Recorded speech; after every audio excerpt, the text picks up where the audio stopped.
ระเกี้ยวเจ้าตั้ง3 ประการหมายมีพระพุทธพระธรรมพระสงฆ์อันเป็นสารณะที่เปิ่งของหมู่เฮาตั้งหลายขอกราบไหว้สาบุญญาปรมีธรรมท่านอาจารย์ท่านพระครูอภิวัฒนวิกรมผู้อำนวยการคลื่นสีขาวเพื่อชาวประชา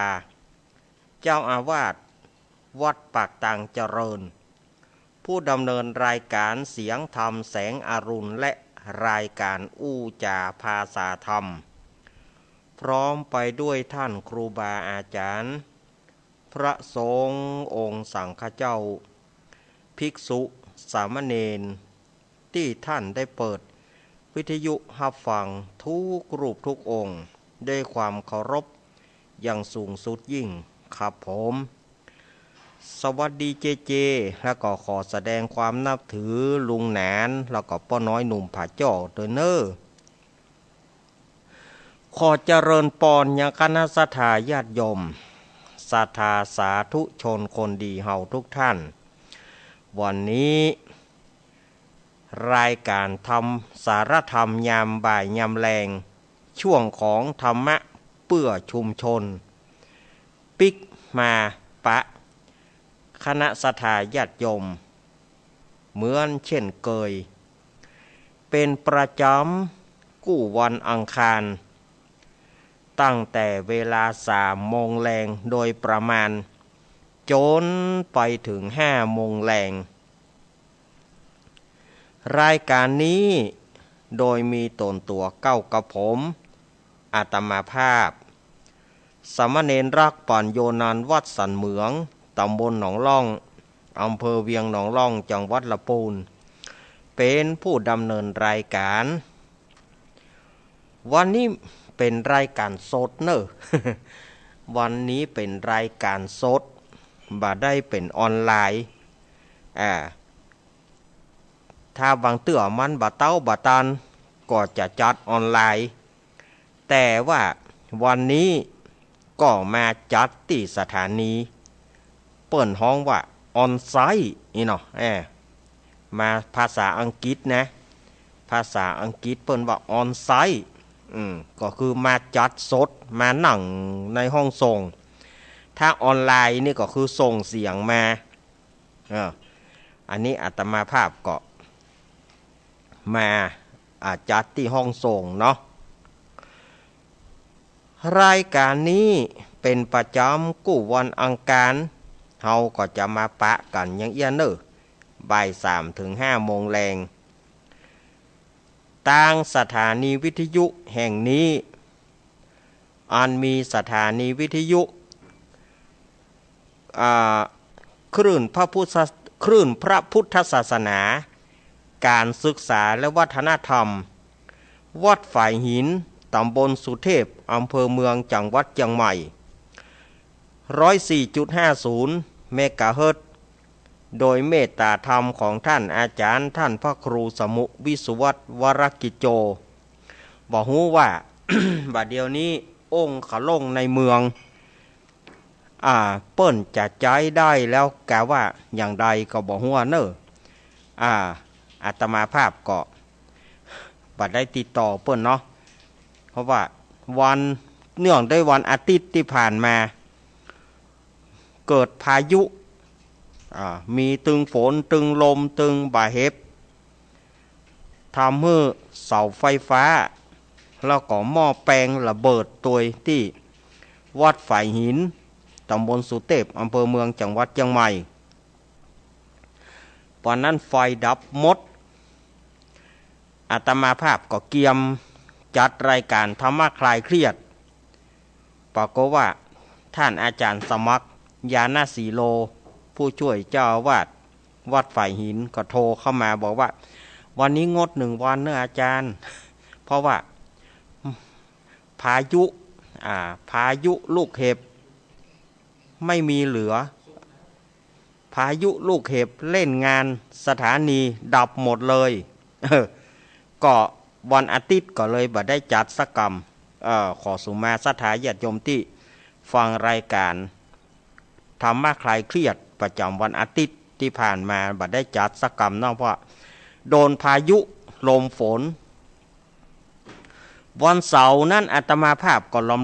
หล่อละวันนั้นวันเสาร์วันนั้นก็มาบบังฟังตังบ้านลุงหนุ่ยก็หั่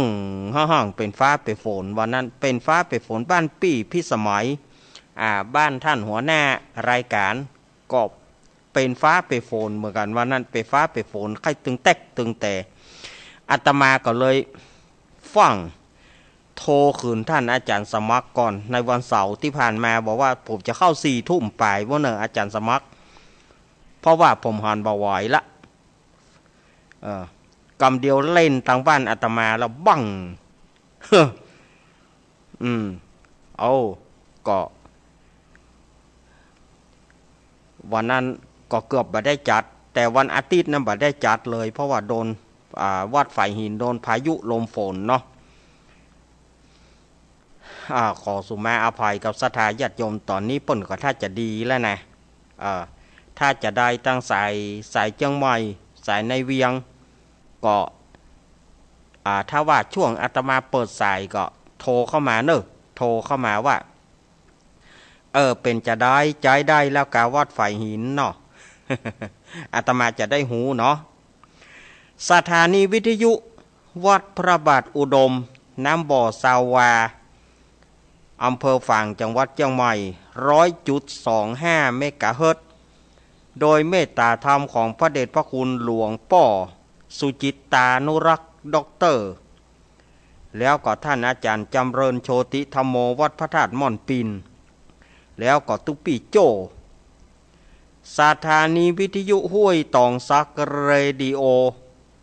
98.75 เมกะเฮิรตซ์ตั้งอยู่วัดห้วยตองซักตำบลขวงเปาอำเภอจอมตองจังหวัดเชียงใหม่โดยเมตตาธรรมของหลวงป่อวาปีวรมานิตแล้วก็ท่านอาจารย์ชาวริศชัยวังโสสถานีวิทยุมนเสียงธรรมอำเภอแม่แจ่มตั้งอยู่วัดบุพารามตำบลจ้างเคิ่งอำเภอแม่แจ่มจังหวัดเชียงใหม่106.25 เมกะเฮิรตซ์โดยเมตตาธรรมของหลวงป่อมงคลวิสิทธิ์แล้วก็ท่านปรัตอุทัยอุทัยสถานีวิทยุบ้านทุ่งเรดิโอ 89.50 เมกะเฮิรตซ์โดยการถวายเวลาของป่ออุดมแม่เทียมวันพุทธวงศ์สถานีวิทยุบ้านแม่วางเรดิโอสถานีวิทยุบ้านแป้นเรดิโอสถานีวิทยุวัดศรีปันเงินอำเภอสันป่าตองสถานีวิทยุบุญยวาสจังหวัดลำปางในช่วงภาคกลางวันนี้ ก็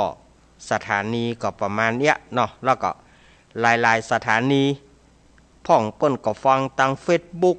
พ่องเปิ้นก็ฟังทางพอทางYouTube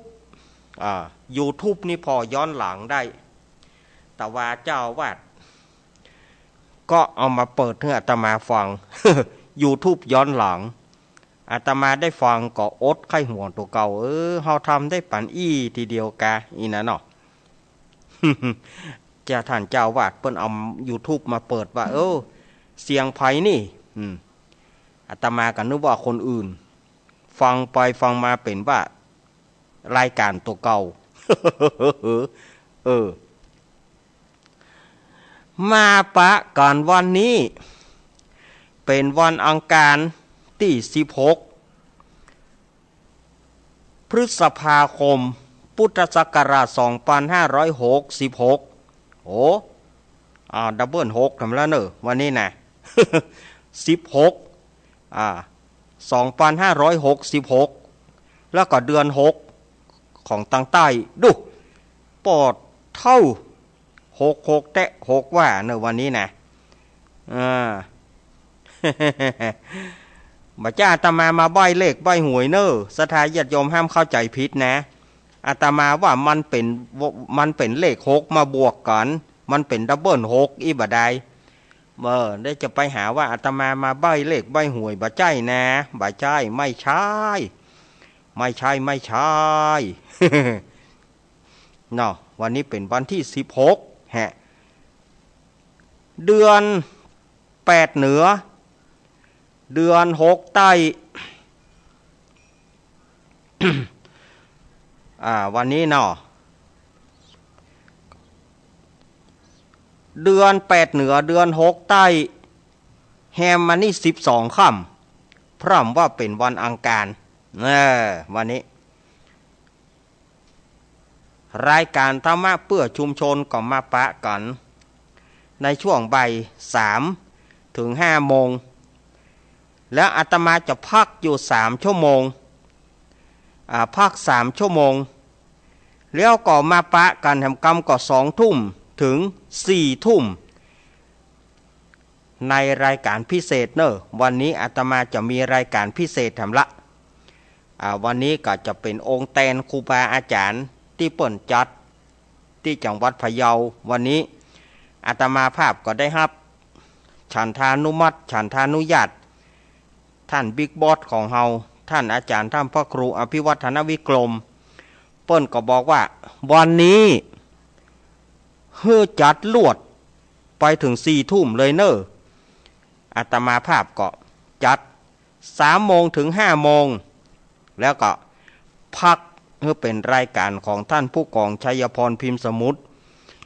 แล้วก็ท่านพระครูปรัตน์ณัฐพงศ์ทิตาวุฒศิริกับน้องนายชินดานายสายใจจากนั้น2 ทุ่ม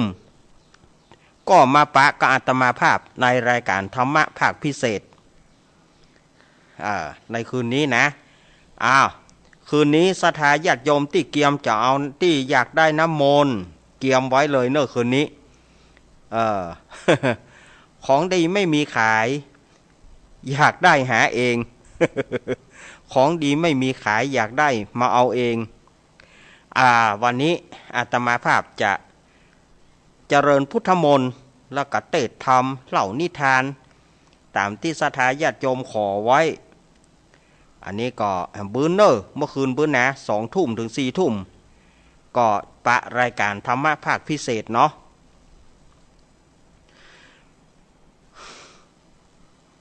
วันพรุ่งนี้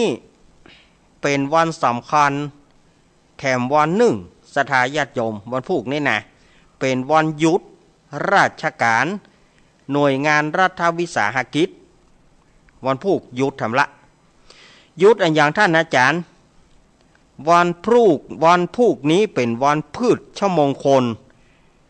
จะรดพระนางคันแรกนาขวัญวันพรุ่งเป็นวันพืชมงคลวันพรุ่งไผ่เอาก้าไผ่ที่จะหว่านก้าเข้าก็ได้เนอะวันพรุ่งนี่นะเป็นถือว่าเป็นวันดีวันพุธมันเสียนะท่านอาจารย์แต่ว่าวันพรุ่งนี้มันเป็นวันสำคัญมันเป็นวันพืชมงคลเอาไปหว่านเตอะไผ่จะหว่านพักป้อมไผ่จะหว่านพักกำปืนไผ่จะหว่านพักกาดไผ่จะหว่านก้าอย่างต่างๆวันพรุ่งเอาไปหว่านเตอะวันพืชมงคลวันพรุ่งเพื่อจะบอกว่าพืชมงคลเขาจะปลูกกล้วยได้ก็ได้ปลูกพริกได้ก็ได้วันพรุ่งนี้ถือว่าเป็นวันเหมาะสำหรับการปลูกพืชต่างๆเปิ้นฮ้องว่าวันพืชมงคลจะรดพระนางคันแรกนาขวัญวันพรุ่งนี้เฮาก็จะได้หูแล้วว่าพระโคจะกินหยังพระโคกินแย่ก็ของมันมากอะ มันหามมันก็รอกะแย่หรอของมักพระโคกินข้าวโพดก็ของมันมากเหมือนกันน่ะ พระโคกินแหนมก็มันก็แม่นนะของเปิ่นหรอ ว่าเล่นบ่ได้เนอะวันพรุ่งนี้เฮาเปิ้นก็จะมีการเสี่ยงทายว่าพ่อโคกินหยังงัวกินหยังงัวที่เปิ้นเอามาไถนานั่นนะวันพรุ่งเขาก็ดูกันว่าเปิ้นเอาพ่อโคหยังพ่อโคจื้อหยังไถนาเนาะเฮ้ยขวาญาติโยมบ่เคยเนาะสมัยก่อนนี่ไถนางัวไถนาควายเนี่ยนะเฮ้ยขวาไว้ เฮ้ยซื้อเนี่ย ซ้ายไปขวาส่วนมากนี่ไถนานี่ส่วนมากเราจะฮึบไปขวาเนาะเราจังได้ยินไล่งัวไล่ควายขวาขวาขวาขวาถึงนะไว้ โอ้ม่วนนาอาตมาตอนอยู่ลูกไปตัวป่อนะไปป่อเอางัวควายไปไถนานี่ปล่อยหรอขวาขวาขวาขวาอ้าววายวาย โอ้ม่วนนาเพื่อไถนาสมัยก่อนเนาะต่อก่อนขี้ไถก็งกกักงักได้กินแมงจรได้กินจริตได้กินอย่างนั้นหรอสมัยก่อนนะม่วนนาวันนี้ถือว่าเป็นวันดีสำหรับญาติโยมเนอะวันนี้เป็นวันโจกของญาติโยมเนอะวันนี้นะวันนี้ขอให้สมหวังทุกท่านเนอะวันนี้ ขอให้เป็นวันโจกของศรัทธาญาติโยมกู้ท่านกู้คนเนอะ เมื่อมาปะกันวันนี้อาตมาภาพจะได้น้อมนำพระสัทธรรมเทศนาปื้นเมืองวันนี้อาตมาภาพจะได้น้อมนำพระสัทธรรมเทศนามหาจาตุเวสสันดรชาดกการที่8คือการกุมารบันเอามาเทศน์ให้ศรัทธาญาติโยมได้ฟังวันนั้นอาตมาภาพได้ว่ากราบไปแล้วหรอได้ว่ากราบเก้ากราบปายวันนี้อาตมาภาพจะเอาตัวธรรมมาเทศน์ก่อนกุมารบันเนอะคาถาเต้าดอย101คาถ101 สำหรับเจ้าตาผู้ที่เกิดปีแปะปีมะแมปีมะแมปีเม็ดนะผู้ที่เปิ่งแปะเอาง่ายๆเปิ่นฮือปู่จาธรรมก่อนนี้เป็นเจ้าตาปีเกิดของศรัทธาญาติโยมแต่ก่อนอื่นนั้นอาตมาภาพขอออกตัวไว้ก่อนว่าซุ้มเสียงอาจจะบ่ค่อยดีเท่าที่ควรนะอาตมาภาพออกตัวก่อนนะเรื่องเสียงนี่มันบ่ค่อยจะดีซะตะใดฉะนั้นถ้าเตดไปมันแหบมันแห้งไปก็สุมาอภัยศรัทธาญาติโยมเนอะเอาละต่อไปนี้อาตมาภาพจะได้เตดน้ำเตดธรรมเหี่ยกรรมเนาะเอาลุงนานอาราธนาให้กรรมเนอะโอ้นิมนต์ลูกศิษย์พระมุนีตนเลิศแล้วขึ้นนั่งธรรมาสแก้วเทศนาธรรมบ่ใจขมอนน้อยจักมาแข่งเขคำจำก้อยละบำไป1 2 3 4 5 6 7 8 9บังอิดไหนหิวไหนยอบยังเทศนาไปขอพระใส่ใจตั้งนะโมไป1 ทราสาธุสาธุสาธุอนุกรรมปิมังปัจจัง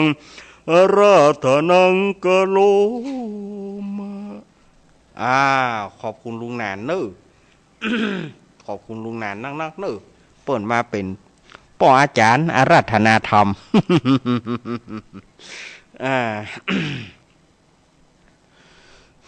นะโมตัสสะภะคะวะโตอะระหะโต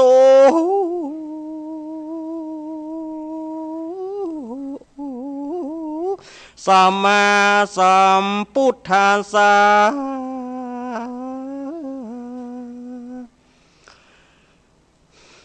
โยจะโกปิอา จุตาปะเสนังกาติตวามังเคอาคันตัว ยาวาจาตุราสาโบการณีติรังปะตัวจินเตสี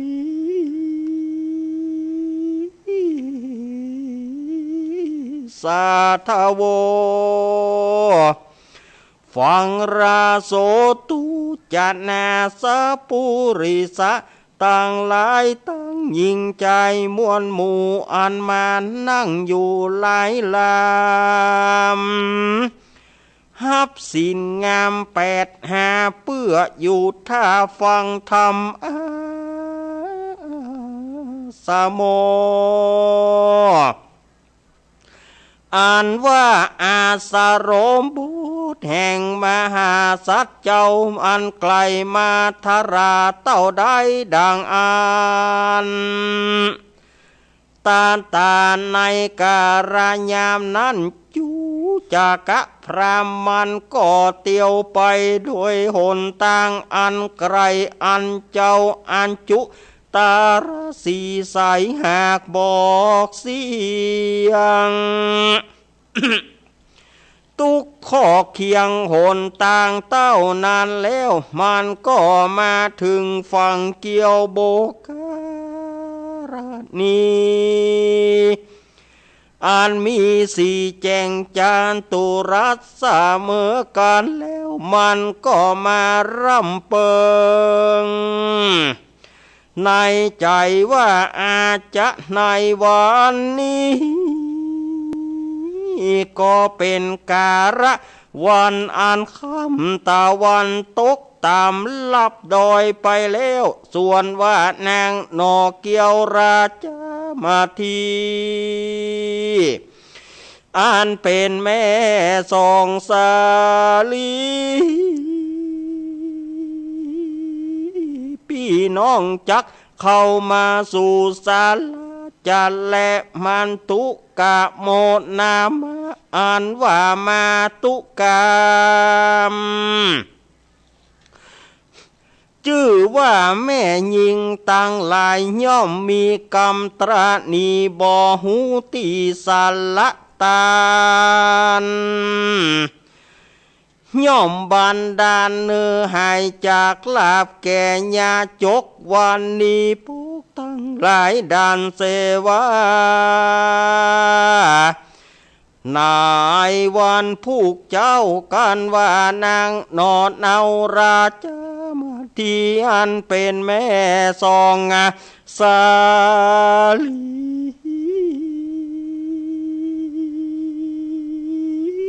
พี่น้องเข้ากว่าเข้าในป่าดงไพรกูจังอยากเข้าไปสู่ยังที่อยู่ตาเวสสันดรกูจะไปวิงวอนขอเอาลูกเกี่ยวกันได้แล้วก็จะรีบดานี้พิกาว่านางราชมาทีบ่มารอดจักนำส่องเจ้ายอดนี้ไปปั่นจะแลเวตาสาปุระโตในการายามนั้นพระแม่จึงขึ้นสู่เงื่อมดอยก้อยอยู่พร้อมเต้าปูดานอนและหินข่าวปอนมามุนเป็นตีสนุกอุ่นกลางคืนแลนนารันติญากลางคืนนั้นมารอดนางเกี่ยวยอดกันญานอนในศาลากำลูกน้อยยามเด็กคาคอยกลางคืนนางมาทีฝึกฟันหลากนิมิตหากปุนกัวเอโกปุริโสนางก็แม่ฝันว่ามีใจผู้หนึ่งดำ เนื้อมันกล่ำเหมือนมีเข้ามาสู่กุดีกากาดนุ่งผ้าย้อมฝาดซองพื้นหนึ่งนุ่งไฟในผืนหนึ่งนุ่งสำใบไปนอกทัดดอกไม้แดงสองหูพอเล็งดูหยาบมือถือดาบอันเลื่อมมาแมบเงื่อมแกนเข้ามาสู่ศาลานางแล้ว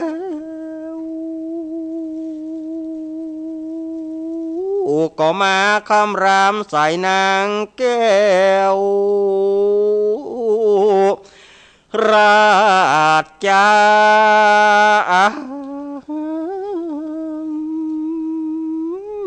มาตียับเอาเกสี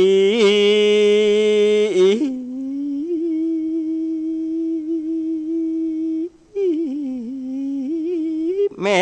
หมวดเกล้าจักเอาเจ้าเต้านอนง่ายแล้วมันก็มาควักเอาตาแม่นางตังกู้แล้วตัดเอาสองแขนนางติวกว่ายกควานพาหัวอกก็มาจกเอาหัวใจนางผู้ประเสริฐยาเมื่อนางร้องให้เกิดติงตายมันก็ถือเอาวันตู้ต่างลายได้แล้วยามเมื่อเลือดนางเกี่ยวพงไหลตุกมันก็ยกเอาสองแขนนางติวกว่าเข้าป่าไม้ไปปานจ้าแล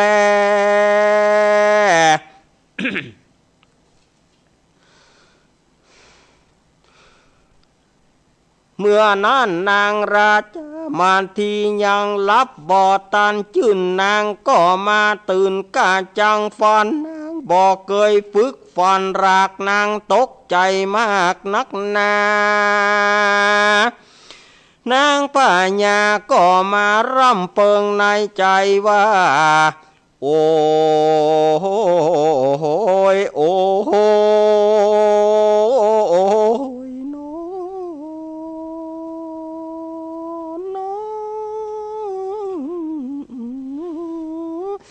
กำฝันอันนี้หยาบหากเป็นบาปให้นักหนา นางปัญญาขินนาไปถึงรอดถึงตนเต้ายอดโปธาว่ากำฝันอันนี้นาเตี้ยงไผ่จักมากล่าวแก่หือหูที่แต่แก่กูนางนี้จะป่านดังไผ่จักมาหูร้อนนะเต้าตนเต้ายอดเวสันโดนางจริงลุกจากที่นอนตนแล้วมาห่มผ้าหือลูกเกี่ยวบัวอ่อนเข้าสู่สนทานปัญญาเวสันดรวะเวียงยามสงัดเตี้ยงกลางคืนนางก็ไปยืนตีต่อยตีเป็นประตูศาลาเพื่อสัญญาหือเต้าตื่นเพื่อใครหูแจ้งจื่นกำฝันและนามหาสัตโตส่วนว่าพระมหาสัตเจ้ายังอยู่เฝ้าภาวนาได้ยินเสียงปาตูศาลาดังกากุกากยินหลากแต่นักหนาพระมหาสัทธราตนโยดยิ่งเต้าจึงมาพิจารณาดูว่าภัยมาตีประตูกูเต้านี่จ้าผีว่าผีก็ลังว่าต่อยตั้งบนกันว่าคนก็ลังมาต่อยตั้งกลางกันว่าสัตตริชานก็ลังต่อยไปตามเจ้าก็พร่ำหูว่าเสียงคนหนอพระตสพลจึงถามว่าภัยมา ตีประตูกูเต้านี่จะเมื่อนั้นนางราชมาตีข้านากรรมไปว่าข้าราชมาทีมาแลพระเนื้อหัวที่นั้นพระจอมเงาจริงจะจิ้มเจ้าเตวีว่านดูรานางราชมาตีเฮยในวันหัวตีที่เฮามาบวชสร้างพระนวดภาวนากูปี้ยังได้เฮือกรรมการติกาจุสิ่งเฮือนางนองมิ่งจำเอาบัดนี้นางนงเราป้อยเข้ามาสู่ปันศาลาภิกาว่านางมาแม่งกรรมกะติกาเฮียแล้วนางเกี่ยวจริงเข้ามานี้แหละนะเมื่อนั้นนางราชมาทีจริงกราบไว้แก่พระบาทไทยผัวโตข้าแต่นอพระทศพลเฮยเจื้องเจ้าที่ข้าน้อยเข้ามาสู่ศาลาบ่ใจจะมาแป่งตนเอื้อมคางกับพระเจ้าจ้างเผือกตัวงามด้วยกิเรศกามจองจักเหตุว่าข้าหากฝันให้นักแกดีลีข้าราชมาทีฝึกฝันหลากนิมิตหากปุนกัวจริงมาหาพระเนื้อหัวฮือกล่าวแก่ฮือหูทีแต่สวัสดีข้ามันที่มาผิดเมื่อก็เพื่อข้าฟันให้เมื่อกลางคืนนี้และนาเตนะหิเมื่อนั้นพระมหาสัจเจ้าจึงถามนางว่านางเนาฝันสันได้จูงไข่แต่ไปนอกที่ข้างขอกศาลาปุนเตอเมื่อนั้นนางราชมาที่จริงเล่านิมิตเก่าตนฝันฮือพระนักท่านนั่งเกลาฮือพระบาทเจ้าฟังดูแลนาเมื่อนั้นนาพระมหาสัจเจ้าจริงถือเอานิมิตเล่ากามฝันพระก็ไปตานหูรอดโดยพญายอดเมธีว่าตานะปารมีก็จักมาบัวระมวลแก่กูตาในด่านดาวหิมมาปานนี้แหละนาในวันผูกเจ้าจักเมียยาจกเข้ามาสู่ขอเอาลูกแก้วตั้งสองจะแลกกันเต้าแกวดกฎหมายหูแล้ว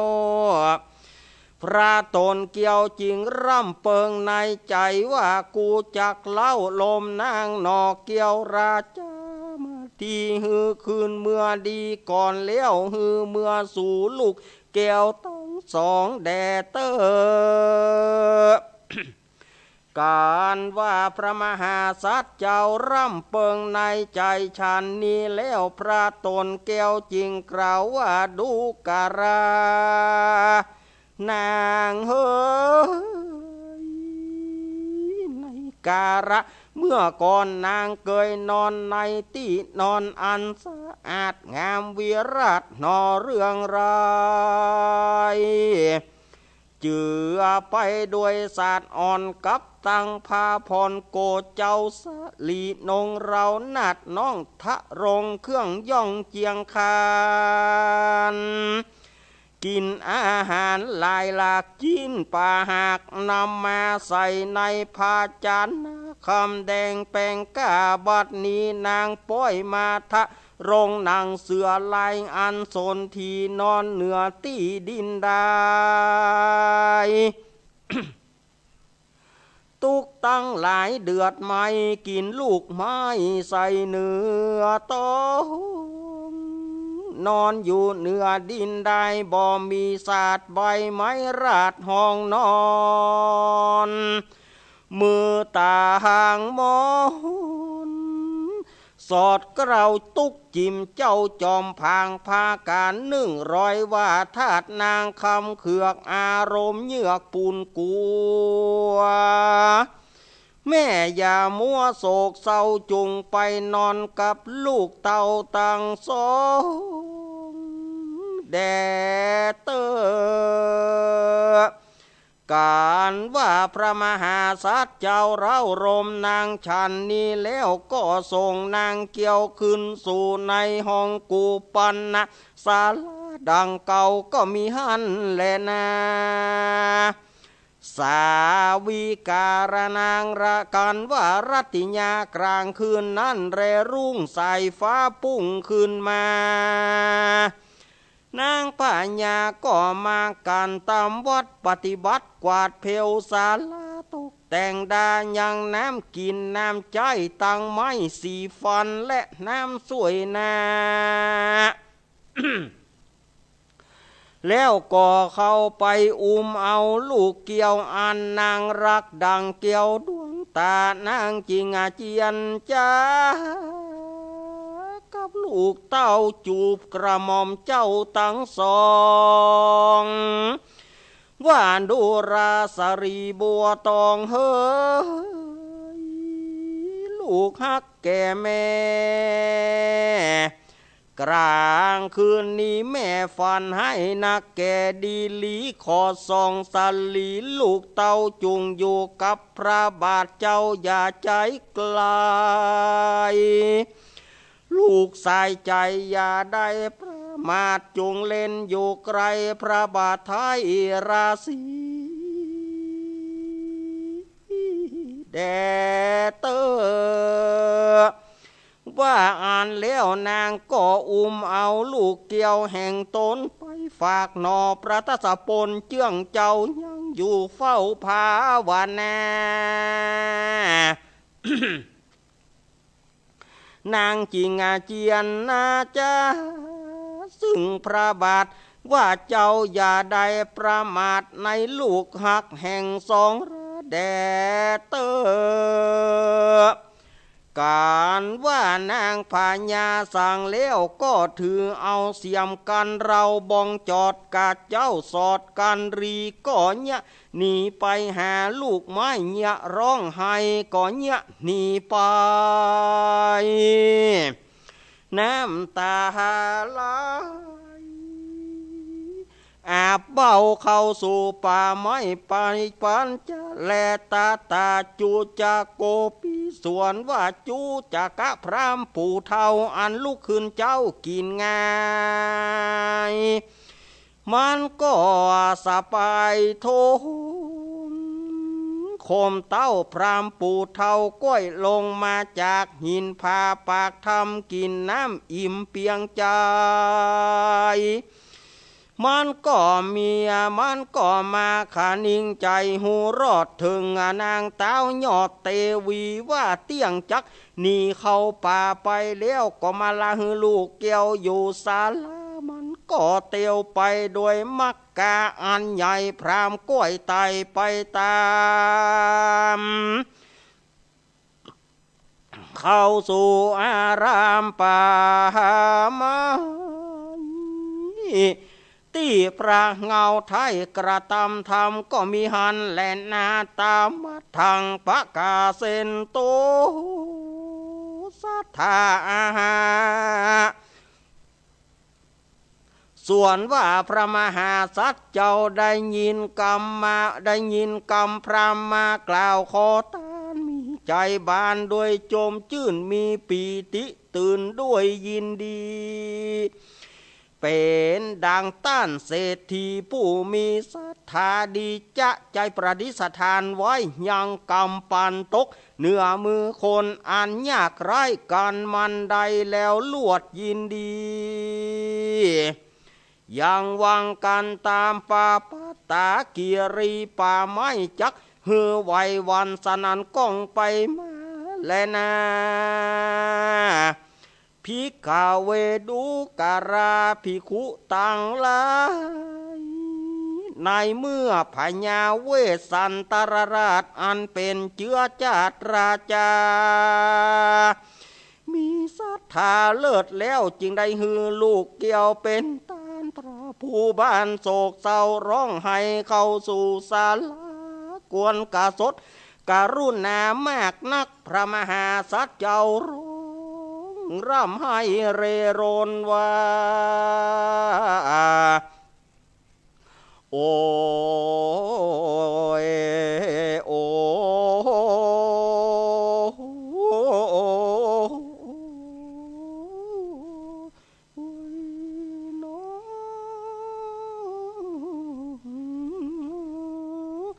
อินดูลูกเกี่ยวแก่ป้ออ่านกูฮือตานก็เพื่อหวังปา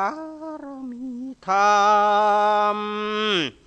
พรามใจดำป้อยมากำจัดต่อหน้าเป็นดังคาเก่าใจอันเกิดแต่เฮือนมันมาแลนา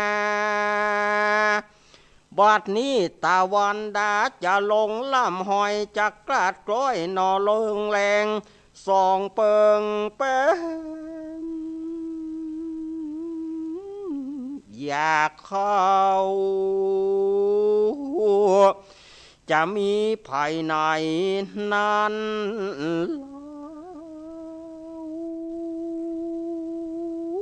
เตียงจะแม่ป้อนเข้าฮือลูกกูกินนี้จ้าโอ้ยโอ้ยน้อง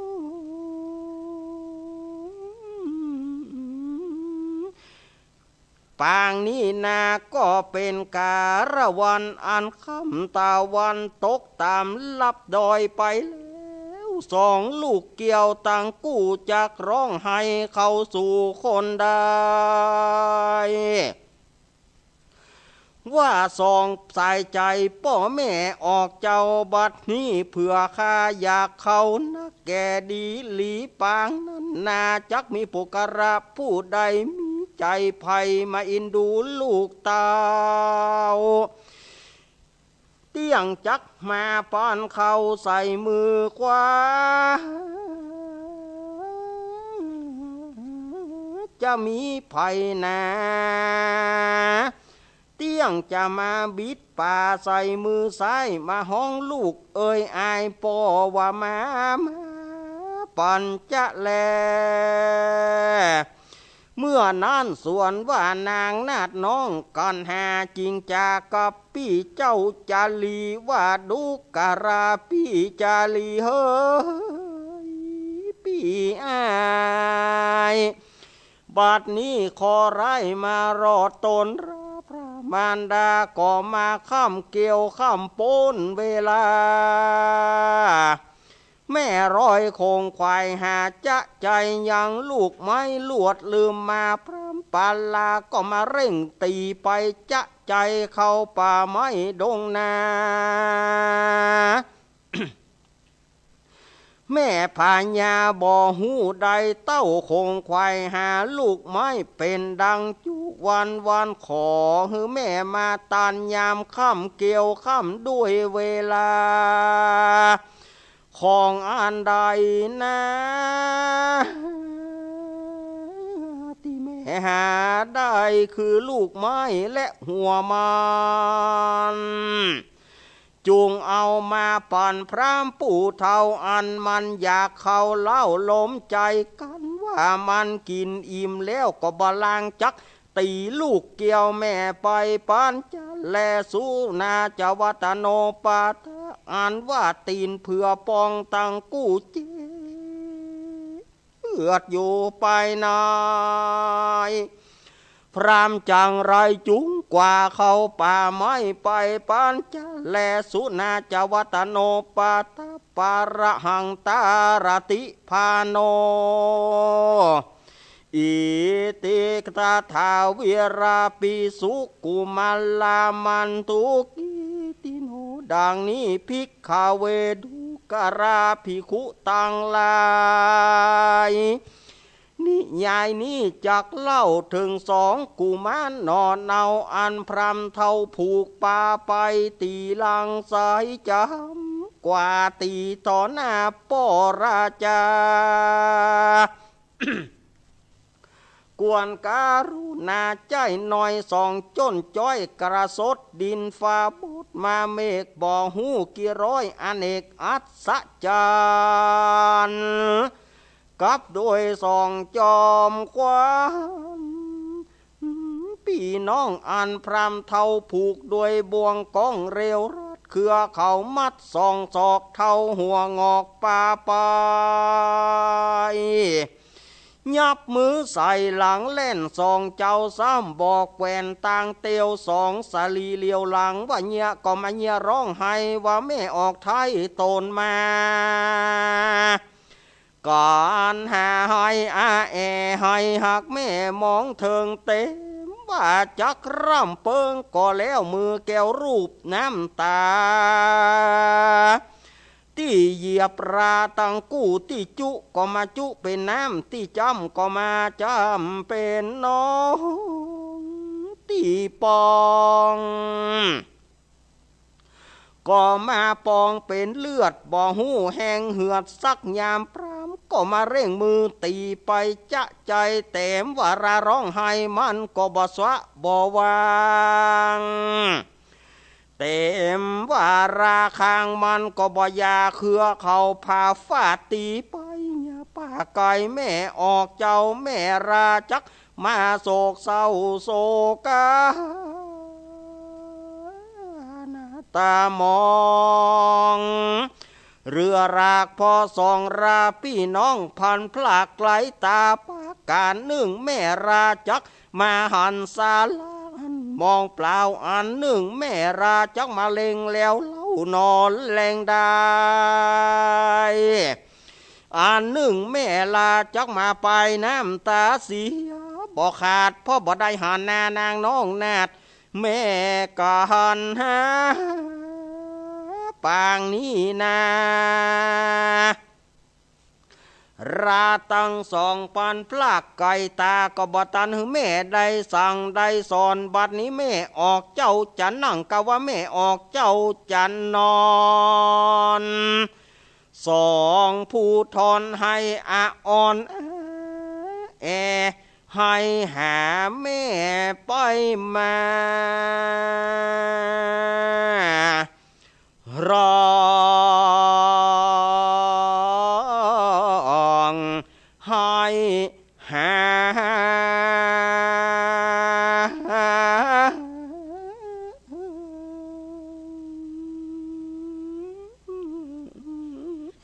จะใจแก่ป่าไมาปานเทวตาปากาเลนาก็มีโดยประการ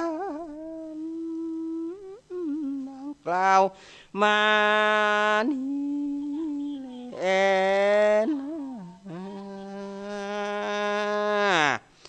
โกมาราปาปังนิติตังขีญาสังวันนาวิเศษจาห้องเหตุธรรมเตสนามหาจาตเวสสันตราชาดกการทวนแปดชื่อว่าการกุมารบาลการใหญ่กว้างอันประดับประดากถา101ประกาศทำการนี้นาเป็นจ้าตาของผู้ที่เกิดปีแปะก็บังคมสมเลสเดสาธุสาธุสาธุศรัทธาญาติโยมสาธุชนคนดีเฮาทุกท่านวันนี้อาตมาภาพก็ได้น้อมนำพระสัทธรรมเทศนาปื้นเมืองชื่อว่ากันกุมารบันก็จบลงไปโอ้มาฟังเสียงตัวเก่าก็มันบักให้เป็นท่าแต่อดฟังเสียงแหบแห้งๆไปเนอะสดาญาติโยม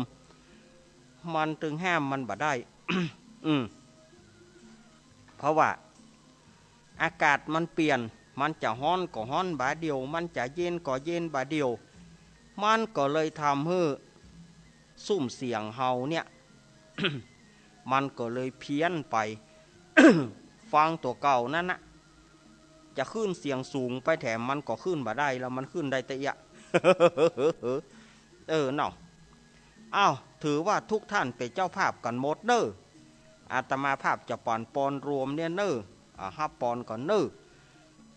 อิชิตังปฏิตังตุมหังคิปะเมวะสมิสตุสเพปุเรนตุสังกปาจันโทปนารโสยถามณีโชติรโสยถาสัพปีติโยมิวัชันตุ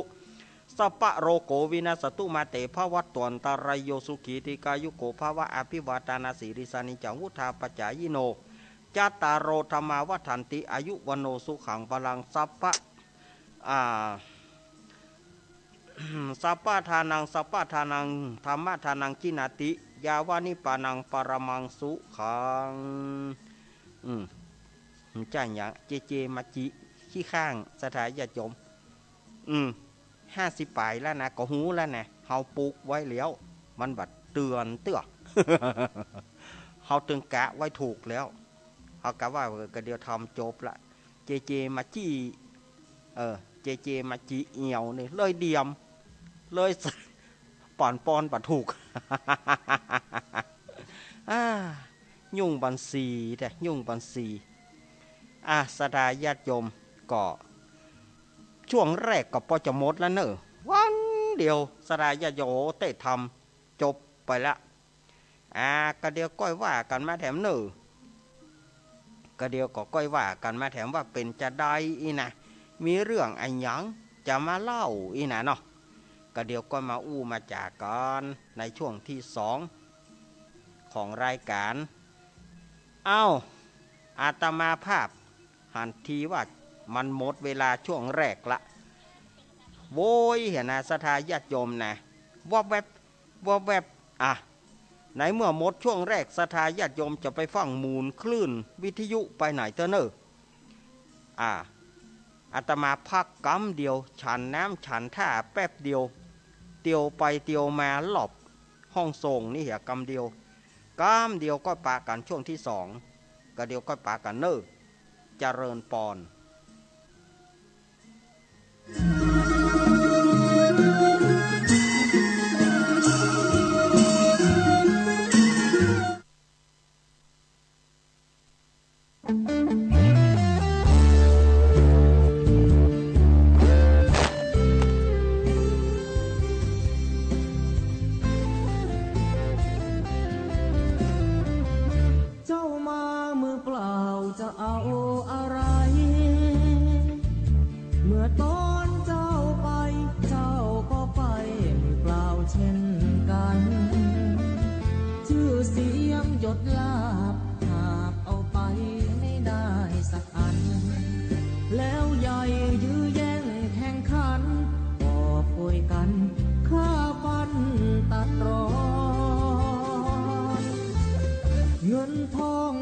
ส่งแค่โรงพยาบา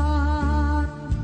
ญาติมิตรวงวานลูกหลานส่งแค่เชิงตะกอนจะมีใครเล่าอยู่กับเรานอนเฝ้ากองฟอนวางดอกไม้จันทร์แล้วจร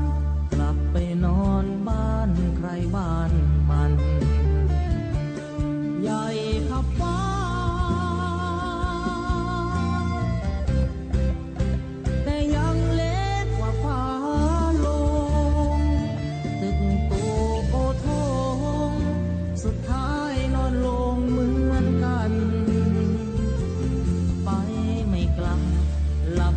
ตื่นฟื้นไม่มีวัน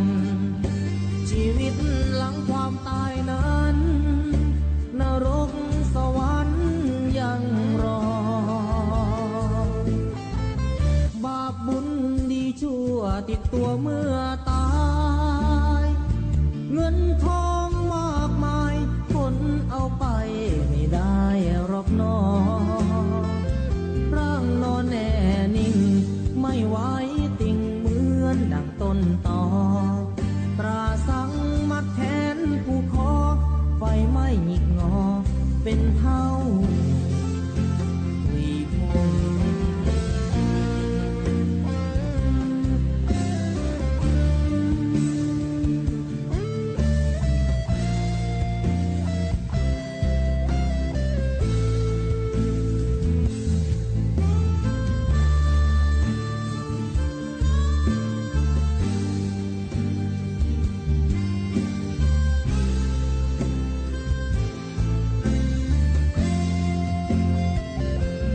ใหญ่พับฟ้า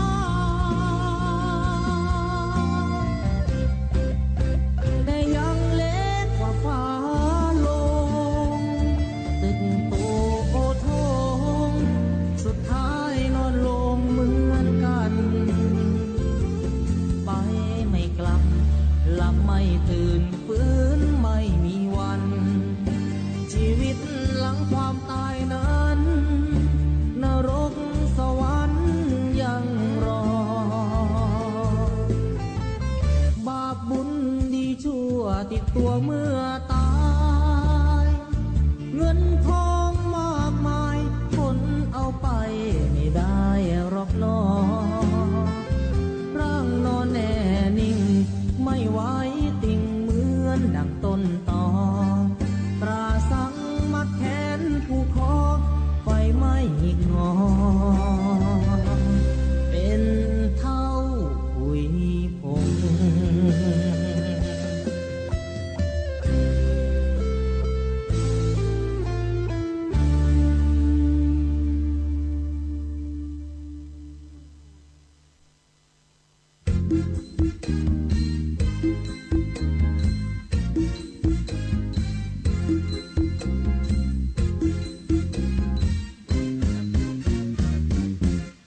ไปไม่กลับชีวิตดับแน่นอนบนเชิงตะกอนผู้คนต้องนอนที่นั้นชีวิตยังมีควรสามัคคีรักกัน อย่าแบ่งชนชั้นช่วยเหลือกันต่างครึ่งทางหลับไม่ตื่นปลุกไม่ตื่นต้องตายหมอช่วยยังไงก็ช่วยไม่ได้ดอกนาหมดลมหายใจหมดเรื่องต่างๆนานาต่อให้หมอเทวดามาชุบชีวาก็ไม่หายใจฟื้นไม่มีใครทำดีก็ตายดีตอนนี้ชีวิตสะสมความดีให้มากไว้ยึดเอาธรรมะมาชำระจิตใจสิ้นลมเมื่อไรก็จะได้ไปสู่สวรรค์นี่ไม่พ้นทุกคนที่เกิดมาเมื่อถึงเวลาก็มรณากันทั้งนั้นมีเกิดมีดับต้องลารับเท่าสักวันอยู่ได้นิรันดร์คือความดีที่ไม่ตาย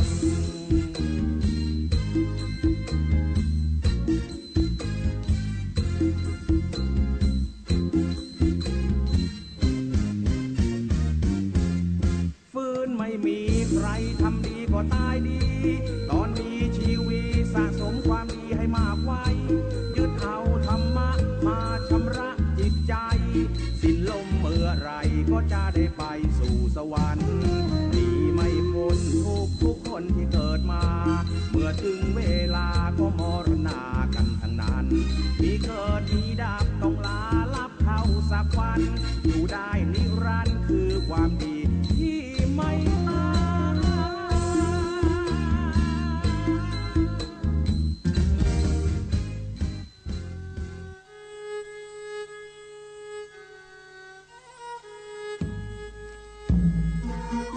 เอาละศรัทธาญาติโยมศรัทธาสาธุชนคนดีเฮาทุกท่าน เอาล่ะ มันแจมไปเห็นหน่อยไอไปเห็นหน่อย เอาละเสียงมันจะเปลี่ยนละสะอาดคอมาบะเดียวชานแนมก็เสียงเพลงไตเติ้ลมาก็เข้ารายการขณะนี้ศรัทธาญาติโยมก็กำลังเข้าฟังรายการสารธรรมยามบ่ายยามแรงช่วงของธรรมะเพื่อชุมชนจัดโดยอาตมาภาพสามเณรรักปัญโยนันท์ วันนี้ก็มาดำเนินรายการวันนี้เป็นวันอังคาร16 พฤษภาคมเนาะวันนี้อย่างที่อาตมาว่าตะกี้นะว่ามันเป็นดับเบิล6วันที่16เดือน6 วันที่16เดือน6 2566ดูมันมาผนวกมันมาบวกกันนี่มดวันนี้ อย่างที่อาตมาว่าตะกี้เนอะวันพุธนี้เป็นวันสำคัญเป็นวันที่เปิ่นจะรดพระนางคันแรกนาขวัญเป็นวันพืชมงคลวันพุธนี้นะพวกนี้เป็นวันพืชชมงคลจะรดพระนางคันแรกนาขวัญวันพุธนี้ก็ศรัทธาญาติโยมจะมีอย่างไปหวานจะเอาอย่างไปหวานเอาเข้ากะเม็ดพืชต่างๆเอาไปหวานหรือว่าจะปลูกวันพุธก็ได้เนอะ ปลูกวันพุธก็เหมาะวันพุธนี้เปิ้นเฮาว่าเป็นวันพืชชมงคลก็วันพุธนี้ไผมีพืชอันหยังไผจะปลูกอันหยังปลูกพริกปลูกบะเต้าบะแตงบะฟักบะแฟงวันพุธนี้ได้หมดเนอะวันพุธปลูกได้หมดงอกงามไพบุญเปิ้นว่าอีเมื่อมาปะกันแล้ว ศรัทธาญาติโยมวันนี้อาตมาภาพก็จะเอาไส้ศรัทธาญาติโยมเนอะวันนั้น เครื่องเล่นบ่เป็นใจ วันนั้นเครื่องเล่นมันบ่เป็นใจวันนี้ก็เกียมแต่เอาตัวใหม่มาเอาตัวแถมใหม่มาวันนี้เอาเปียตัวแถมใหม่มาก็ล่างว่าตัวนี้ก็ล่างบ่เกเรกะเนาะวันนี้ก็จะมาเล่นละครไส้ศรัทธาญาติโยมแห่งกรรมเนอะวันนี้นะขอ เทวดาฟ้าดินจะไปแกล้งกันเนอะวันนี้ถ้าแห่งกรรมนี่อาตมาจะมาเล่นละครละครนี่นะหากว่ามันมีปัญหาแหมนี่นะอาตมาบ่เล่นแล้วเนอะละครละครนี่นะเนาะ วันนี้ก็จะเอาละครเรื่องเก้าอี้แถวหลังเอาปิ๊กมาเล่นแถวกรรม วันนั้นแก้เผ็ดวันนั้นหน้าแตกปิ๊กไปวัดตึงบ่ม่วนบ่งานหน้าแตกหมอบ่ฮับเย็บศรัทธาญาติโยมเจว่าวันนี้อันใดก็บ่เป็นใจบ่เป็นใจแต้สะแน่สะตา วันนี้ก็ร่างว่าเป็นท่ากันเนาะถ้าเห็นว่ามันบ่เล่นแถมนี่นะอาตมาจะบุบหมดแล้วเนอะวันนี้นะฝ่ายจะว่าโหดกระจ่างแต่อาตมาจะกล่อมฟาดคำเนี้ยวันนี้นะอาตมาจะกล่อมขนองคำนี้หมดวันนี้นะบอกให้ได้เหลือซากมาในวันนี้นะเนาะ เมื่อพร้อมแล้วคณะทีมงานของก้อนทองโปรโมชั่น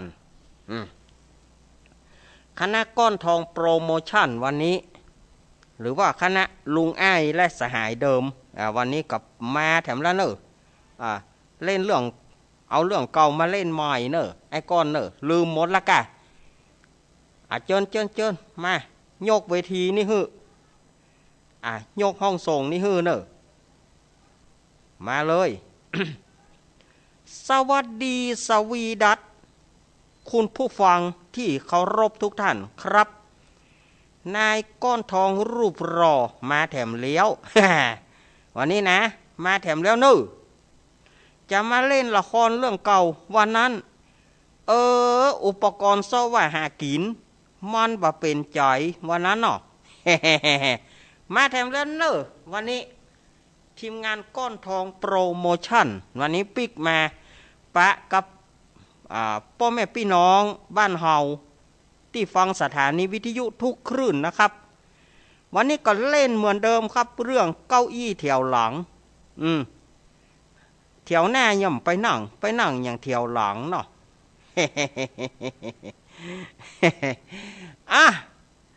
เป็นจะได้เฮามาพบกันแล้วก็บ่ฮื้อกลาดเกลี้ยวเสียเวลาเฮามาเล่นกันเลยเนาะเก้าอี้แถวหลังนะครับผม จากทีมงานก้อนทองโปรโมชั่นวันนี้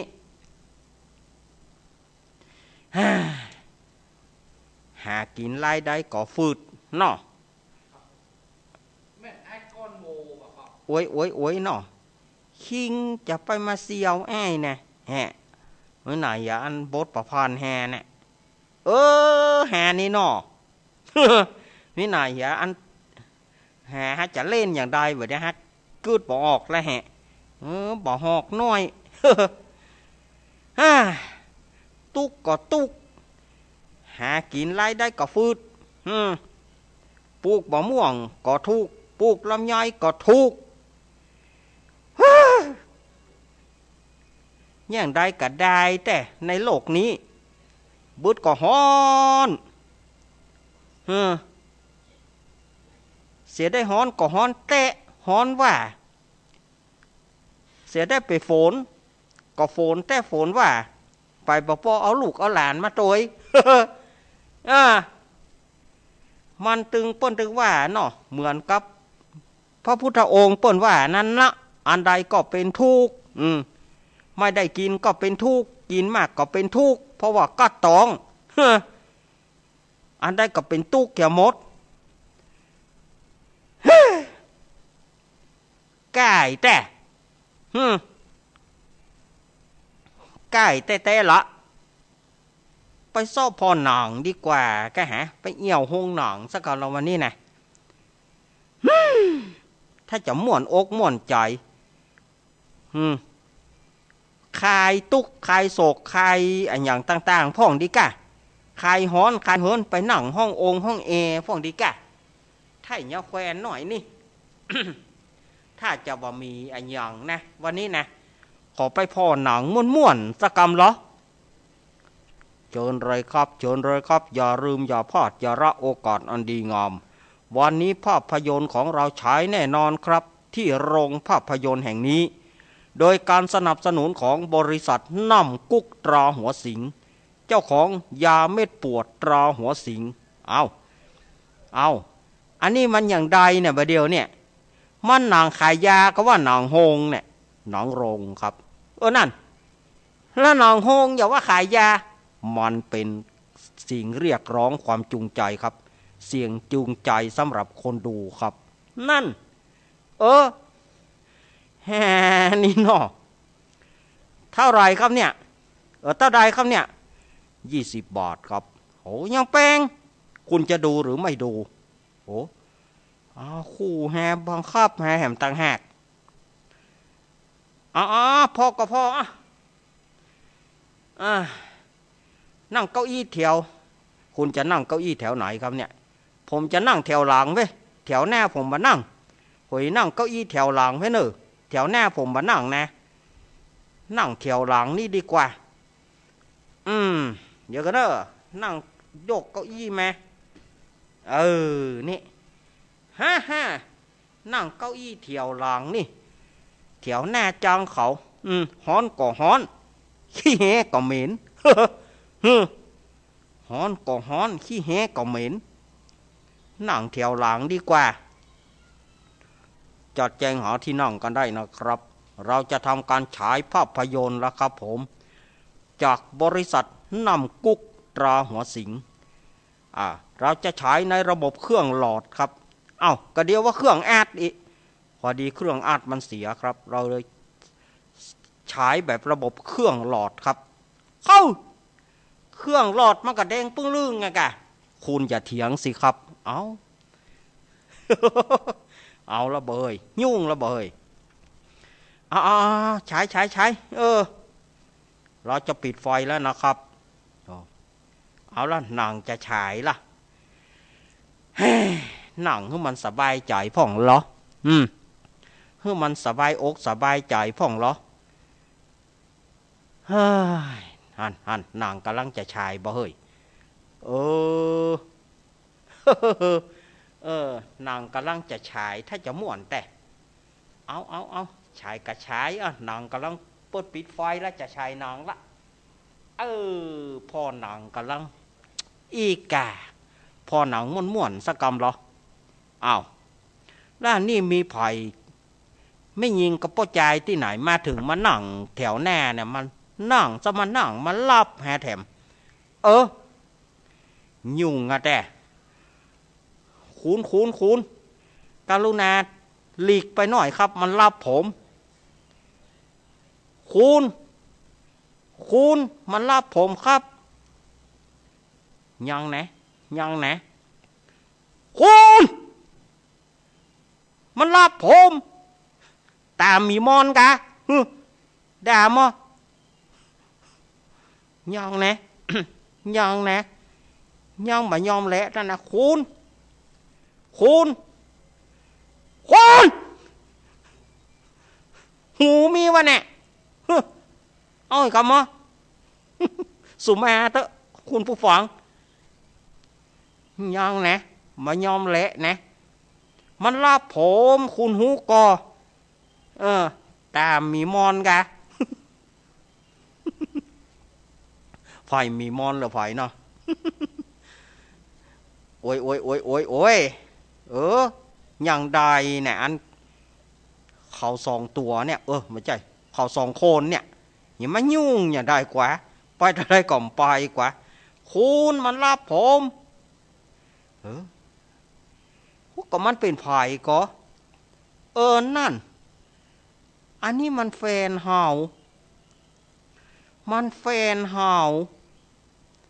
ไปพอแล้วอันนั้นเนาะอันนั้นมันก็ต้องแฟนมันแฟนเฮามีแฟนใหม่นั่นเลี้ยวก็ดันทุลังมาในโรงหนังเพเขาจะมาแห่เขาหยั่งโรงหนังนี่ฮู้แน่ที่อื่นโรงอื่นเขาก็ยังบ่ไปอย่ามันอยู่แห่เขาหยั่งนี่นี่แต่นี่จะพอหนังได้วันน่ะบ่เป็นเรื่องเป็นราวพอหนังบ่หูเรื่องแล้วรู้ตาก็ไล่พึ่งอันในหนังนี่ก็มาจูบมากอดกันอีสองคนนะก็มาจูบมากอดกันส่องหน้าส่องตาให้จะบึ้งเนอะ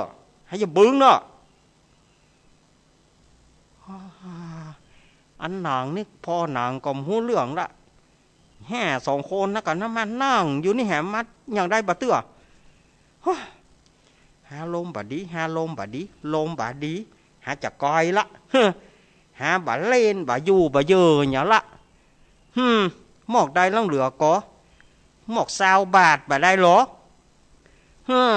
หาไปไหนครับตัวหามาเนอะอันนี้ให้มีดซับคอถึงสองก็เด้อ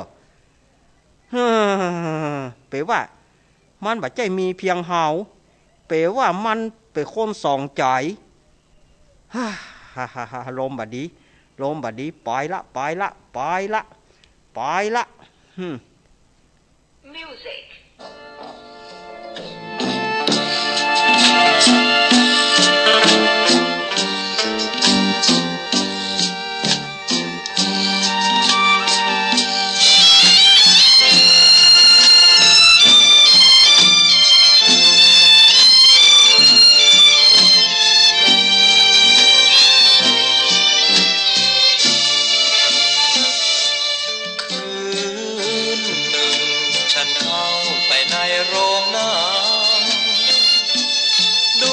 ใจหวังดูหนังดับกลุ่มอุราพอหนังเริ่มฉายหญิงชายเคียงคู่กันมาแล้วนั่งลงตรงหน้าเจรจาชอล้อนกันฉันจ้องมองความมืดตะลัวใจไม่นึกกลัวเพราะเขาไม่สนใจฉันพอตาฉันชินรู้สิ้นนี่อะไรกันเพราะเธอคนนั้นเป็นแฟนฉันเองดูหนังไปก็ไม่รู้เรื่องใจคุณคือ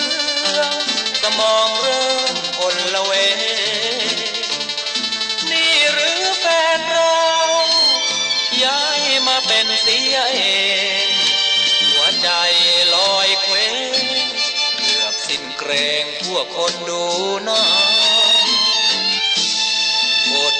จิตไม่คิดฟุ้งซ่านมันทรมานปวดหัวใจเสียใจต้องลุกจากที่สิ้นดีความรักผูกพันเพราะเธอไม่มีเพียงฉัน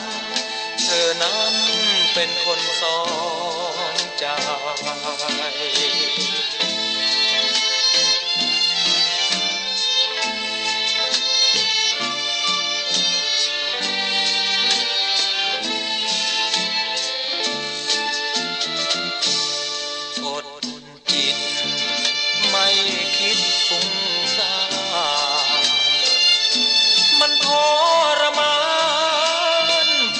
หัวใจเสียใจ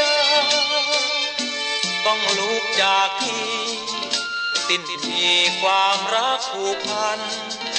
เพราะเธอไม่มีเพียงฉันเธอนั้นเป็นคนสองใจ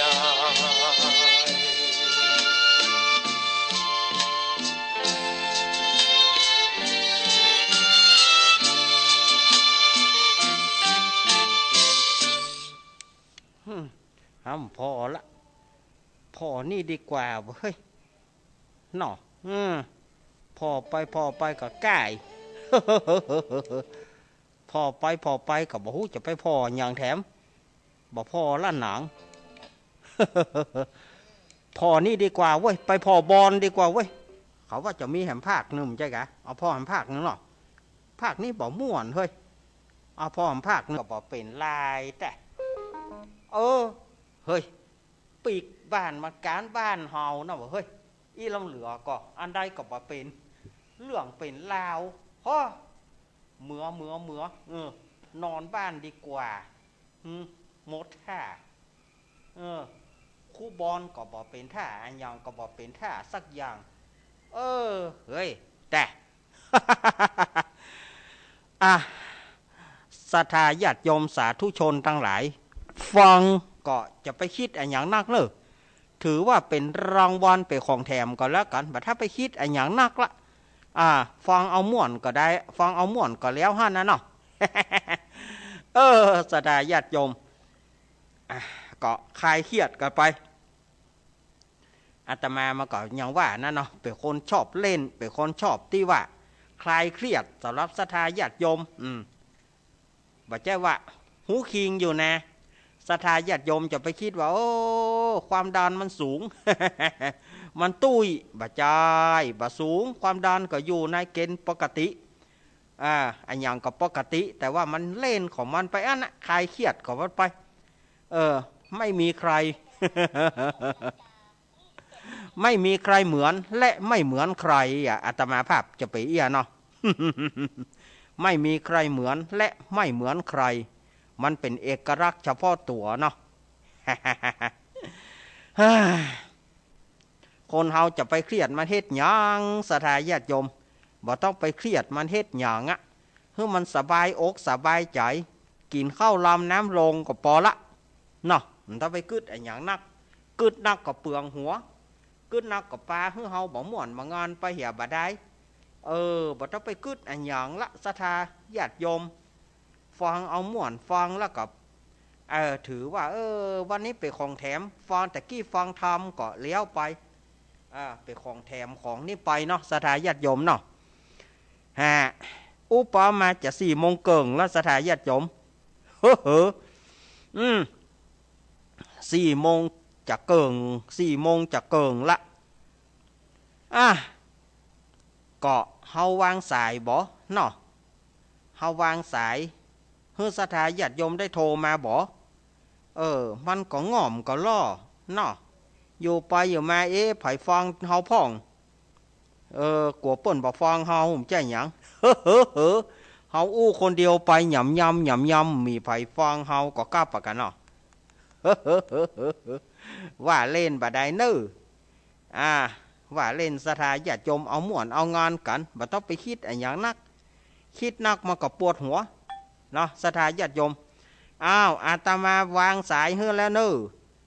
0892140135สายแรกจากทางใดเจริญปอนกับไว้สาครับน้องเบี้ยวผมฟังอยู่ที่104ครับอ้าว104ใจได้แล้วเนาะเปิดได้แล้วเนาะใจได้แล้วครับแต่ว่าที่เด็กได้ฟังความหลงได้สงสารอยู่อ๋อฟังอันสัตว์โลกอยู่แต่ว่าพระครูสมุกเปิดอ่ะกะครับ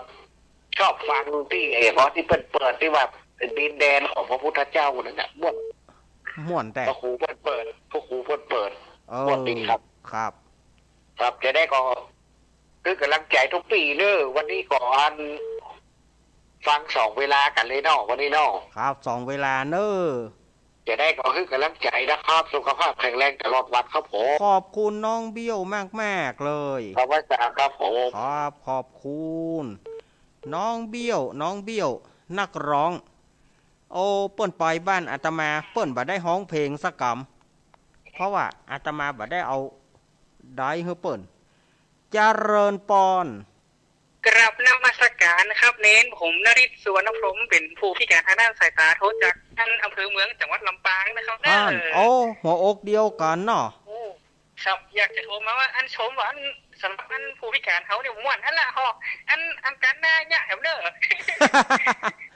ม่วนครับม่วนถือว่าเป็นสีสันเนาะครับเนาะม่วนนี้แล้วก็มีเพลงประกอบด้วยแล้วก็อันเพลงลูกทุ่งปะเกาเนี่ยมันหาฟังยากผมก็หุมหมดอะไรยังอันเน้นเกานะครับเนาะเข้าท่าครับเข้าท่าเฮาหัวอกเดียวกันเนาะไอ้เนาะครับนั่นครับจะด้อยเนี่ยนะมันของอย่างอีเฮาก็แล้วก็นั่นแหละครับก็หมดนั่นแหละแต่น่ะเน้นมันแบบมันบ่มีไขอันเล่นจะอีนะครับเราถือว่ามันก็เหมือนฟังคนท่องว่าหนังสือเสียงนั่นนะประมาณนั้นนะครับเนาะครับผมก็ขอคือจัดรายการที่ไปมันเมินนะครับเนอะขอบคุณครับกับนมัสการครับขอบคุณนี่ก็คนพิการทางสายตา2 ท่านเนอะน้องเบี้ยวแล้วก็ไอ้นฤทธิ์เนาะลำปางเจริญปอนนมัสการยายพรว่าจะได้วันนี้ฝนมีก็เมื่อใดวันนี้นะนี่เรามันแบบปะเนี่ยโจ๊กแล้วเดี๋ยวผมได้ฟังนั่นยังไงป้าบ่ได้ฟังหะม่อโอเคล่ะแล้วโจ๊กแค่หลังท้ายน่ะเมทัลซิตดึงแต่ได้ยินก็อันนี้เดินเหรอแล้วไม่ได้ยินเนี่ยเลยเดียวก็อีกแค่หลังนะฝนตกดีละฝนตกบ่ได้เนาะฟ้าบ่ห้องดีละยายพรน่าจะเราเงี้ยไปละนี่ก็ได้ยินนะครับมันได้น้อยเดียวได้ยินน้อยเดียวนั่นหลักฐานมันดังยินดียายพรเนอะยินดีนักยายพรยายพรร้องงัวแดงสั่นกำแพงเชียงใหม่ยายพรว่าลูกเน้นเฮ้ยยายบ่ได้ยินหยังนี่หยังฝนมันตกเจริญปอนเจ้าภาษาเจ้าว่ามาเลยเจ้าวันนี้ขอเจียวสัก1 นาทีว่าไปเลยปี่มีคุณลุงคนหนึ่งชื่อลุงหนุ่ยสมมุติเอาไก่แต่บ่ได้แกฝึกฮะปี่ครับเจ้าขอชื่อเจ้าของพ่นล่ะขอญาติพ่นล่ะสมมุติเอาปี่ว่ายอมปี่ว่าไปเลยสมมุติว่าเจอลุงหนุ่ย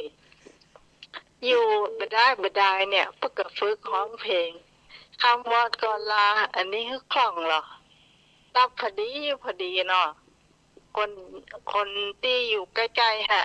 เป็นตายเนาะประกาศทำงานใกล้ๆฮะตึงวันก็หูจักกันมาเมื่อละวันนี้โอ้ได้ยินว่าลุงหนุ่ยอารมณ์ดีแล้วก่อนร้องเพลงแล้วเปิดเลยว่าอ๋อวันนี้ลุงหนุ่ยอารมณ์ดีแต่แกก็เลยว่าโอ้วันนี้อารมณ์ดีก็เลยร้องเพลงให้หน่อยรักแต่ฝึกเจ้าฝึก ฝึกร้องเพลงสวัสดีนะเจ้าเจ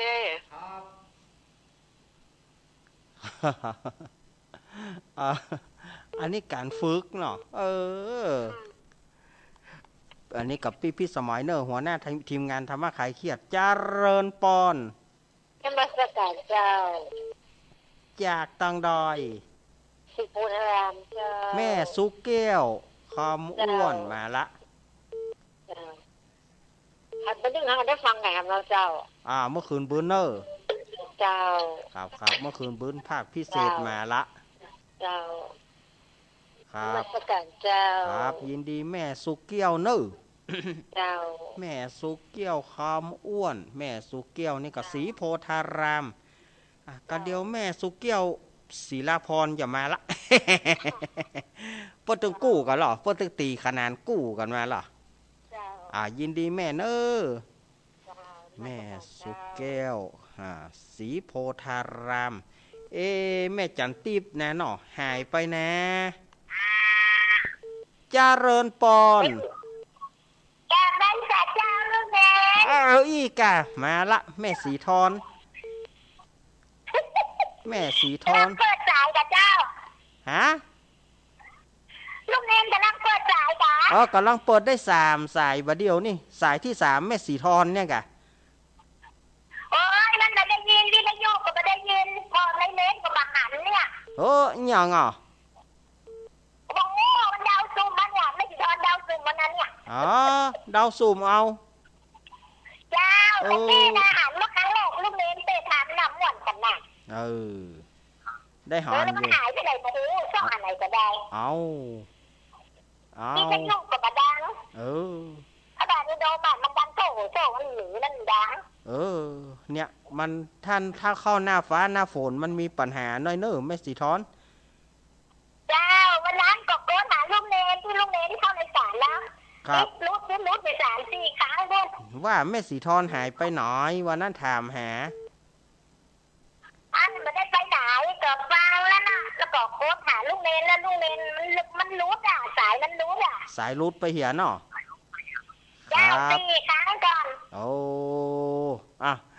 บ่เป็นอย่างเด้อฟังตลอดทุกวันอังคารที่ลูกเนนจัดนะที่เข้ารายการนั่นนะไม่ใช่โดนฟังตลอดเมื่อคืนบื้นเนอะเมื่อคืนบื้นท่าเอาน้ำมนต์เนอะเมื่อคืนก็ได้เข้ากับเจ้าเมื่อคืนนี้ได้เข้าอยู่คืนนี้ได้เข้าอยู่ไม่ใช่ตอนจะเตรียมน้ำมนต์ไม่เตรียมน้ำเอาน้ำมนต์น่ะได้ยินดีแม่สีทอนนี่ครับทำกับม่วนแต่ที่ได้ฟังแค่น้อยเดียวหายหายไปเหียลูกเนนก็ยังอยู่ที่เนี่ยเนอะลูกเนนบ่ได้หายเนอะแม่เจ้าลูกเนนอยู่ที่เก่าเนาะอยู่ที่เก่านั่นเนอะเสียงมันหายเนาะเสียงลูกเนนครับเหมือนเดิมเจ้ากำลังใส่นะเจ้าครับยินดีแม่สีทอนแม่สีทอนเปลมจิตแม่สีทอนเปลมจิตเนี่ยเปิ้นก็เอาแต่เนอะเปิ้นว่าโทรแล้วนะมันบ่ติดเจริญปอนจากไม่ใช่เจ้าอันนี้ตะกี้สีทอนบัดเดนี้จันทอนมาปะกันแล้วเนอะวันนี้ให้กำลังใจนะเจ้าฟังอยู่เนอะโยมปีก็เหมือนกันเนอะได้กำแอมบื้อจะรอเอาอยู่เนอะบื้อรอน้ำมนต์เนอะเจ้าใครจะได้ก็เป็นกำลังใจเนอะเสร็จทำก็ม่วนครับละครก็ม่วนเจ้าให้กำลังใจนะเจ้าครับยินดีเนอะปีเนอะเจ้ากลับไว้เสียเจ้านี่ละอันนี้ก็พี่สาวเนี่ยบ้านเราเมียวเนอะ สัสิธรป่ามีหรือว่าพี่จันทรเนอะนี่ก็มาปะกันละเพื่อนลืมป้อหมอเนาะ อย่างน้อยใจกะน้อยใจหัวอกเปิ้นลืมได้ลงคอเนาะเปิ้นลืมป้อหมอเสียงหล่อ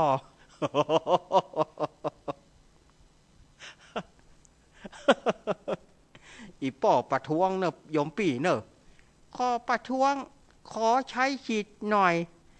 เปิ้นลืมเราแล้ว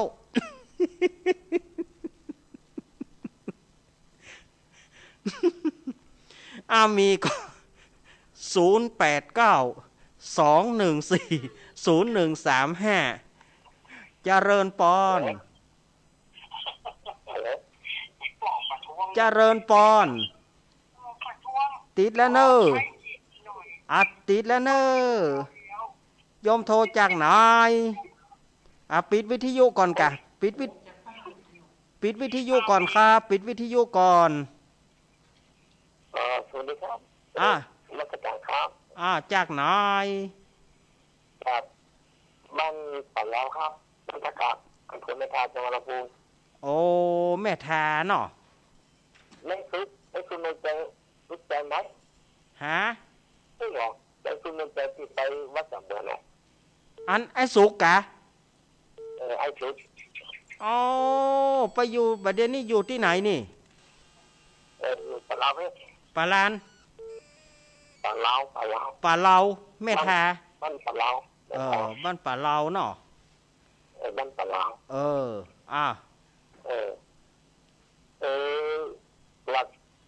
แล้วแต่เงินมีเงินไม่ได้มันเมื่อปีใหม่แล้วไปละปีใหม่แล้วเมื่อปีใหม่นะเป็นงานประเพณีเนอะไอ้สุกเนอะว่าจะลงไปหามาได้ไปสักการมั้งก่อนนี้กะหาโอกาสมาปะกันมาหมูจานนี่มาหมูนี่งานมีมาได้หมูนี่เมื่อแล้วคนจริงนี่ประกาศไป3 เดือนปุ๊บนะประกาศมันไม่ได้ฟังเลยยุ่งมันไม่ได้ฟังเนาะขอบคุณเนอะไอ้สุกเนอะยินดีเนอะไอ้สุกแต่ก่อนไปอยู่พระบาทตากผ้านี่ก็ผู้พิการทางสายตาโอ้ยข้อความบอกเอาเนี่ย 0892140135เจริญปอนครับกราบนมัสการครับไอ้พงป่าสร้างเข้ามาครับไอ้พงป่าสร้างเข้ามาแล้วโอ้ฟังอยู่เนื้อมูลเนาะวันเนี้ยพอสมมูลได้ครับได้ยังมีแฮมพูนละครมีเลยเนาะมีเลยเนาะครับเดี๋ยวก็มาลินกันนะแกขึ้นวิทมาอยู่เนาะครับมาอยู่ตึ้มได้ปีกะขึ้นวิทฟังดีๆกันเนาะครับได้ปอกบานเตอได้ปอกบานเลยเนาะได้ปอกเตอเป็นกำลังใจนะครับผมขอบคุณไอ้พงเนอไปซะครับพงป่าสร้างไอ้พงบันแซมโอ้มาละ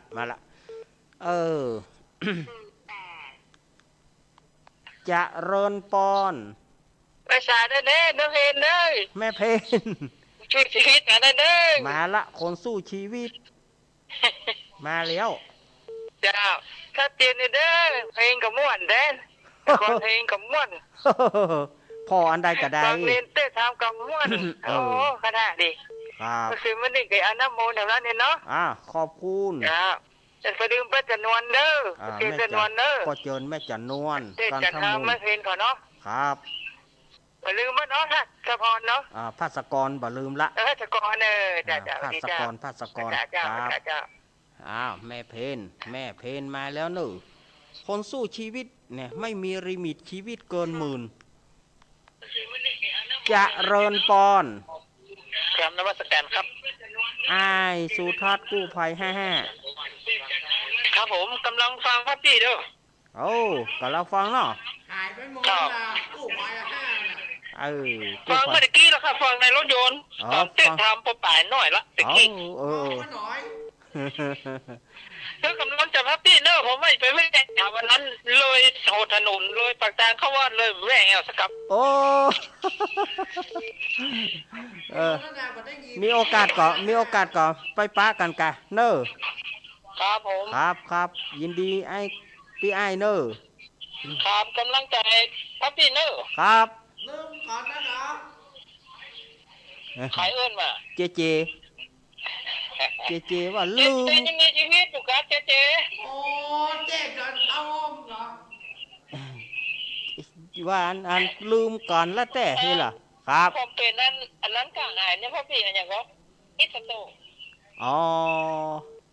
มาแถมล่ะมา อันนี้ฝากพับพี่เนี่ยถ้าคนใดเป็นเอาผ้าจุ่มน้ำเช็ดตัวตลอดนะครับ กะ อันนี้ฝากไว้นะครับ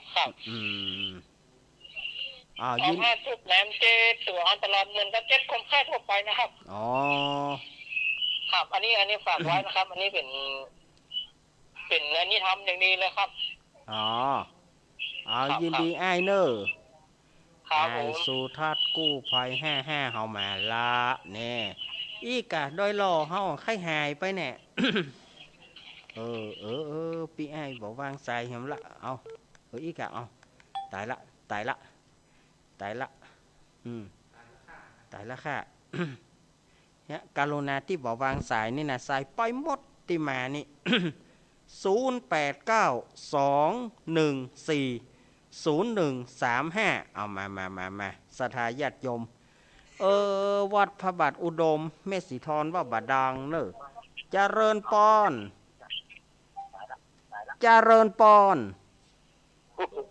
ไว้จ้าเงินครับ ข้าวจากตั้งได้ จำได้ก็ ปอล่ามเนาะ ครับผม ปอล่ามเชียนหนองบัว ครับวันพุธเป็นวันดีนะจะมันอย่างเงี้ย ก็วันพุธนี่เปิ้นถึงบอกว่าพืชมงคลวันพุธจะปลูกจะหว่านอย่างก็ได้ทั้งนั้น เป็นอย่างนั้นมันเจ๋งเป็นอย่างนั้น บ่เป็นหยังเปิ้นถึงบอกว่าพืชมงคล เปิ้นถึงบอกว่าพืชมงคลวันพุธจะปลูกจะหว่านอย่างก็ได้วันพุธ มีท่านไม่มีท่านนี้ว่าให้ก็ดีกันเนาะ เปิ้นถึงบอกว่าพืชมงคลครับขอบคุณครับท่านครับไม่จ๋าไม่จ๋า ยินดีเนอะยินดีป้อล่ามเนอะ ครับผมครับ ป้อล่ามเชียนหนองบัวอันนี้ก็ถามว่าวันพุธเนี่ยดีแน่นะครับมันเป็นวันเสียนะก็วันเสียเปิ้นบอกว่าพืชมงคลเปิ้นจะบอกว่าวันพืชมงคลเจริญปอน ไหว้สาจุดลูกเงิน อีแม่อยู่ไหน แม่อยู่ปากซอยใต้ ยายแดง เอ้าย ายแดงตาล้อม เจ้า นี่เนาะเมื่อนั้นบัดได้โทรบอกให้คล้องเกลือ ก็ดีแล้วรอ สวัสดีเจตัวเนอ เอาอย่างอี้ก็ดีแล้วรอยายเหย เจ้าแต่ว่าเป็นฝนเป็นลมเนาะแม่กับท่องกระถาถูกพ่องมาถูกพ่อง ถูกพ่องบ่ถูกพ่องเนาะว่าไปพ่อง ได้พ่องมาได้พ่องแน่กะอย่างเก่งกะถ้าบ่ได้อย่างกะโอมสะเด็ดกำจบทำหั่นง่ายเอาวันจังเผือกจ้างเผือกกี่ข้าวสารนั่นเนาะเจ้าคือได้เป็นกำขอบคุณนักเลยที่บอกก็หนานะกำลังใจคนเท่าครับแม่ฟังตลอดแล้วเนอะแม่บ่ได้โทรบ่ได้โทรเนาะบ่เป็นอย่างเนอะแม่ยายแดงเจ้าไล่สาเจ้าแม่ยายแดงดอกตะลอมเนี่ยดอยปลาโคงดงปลาคอย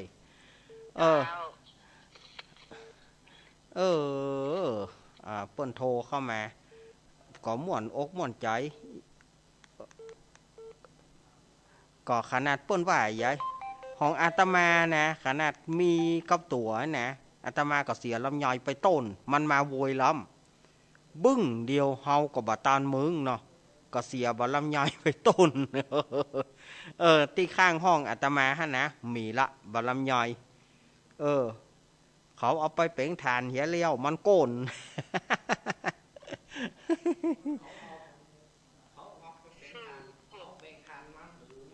แม่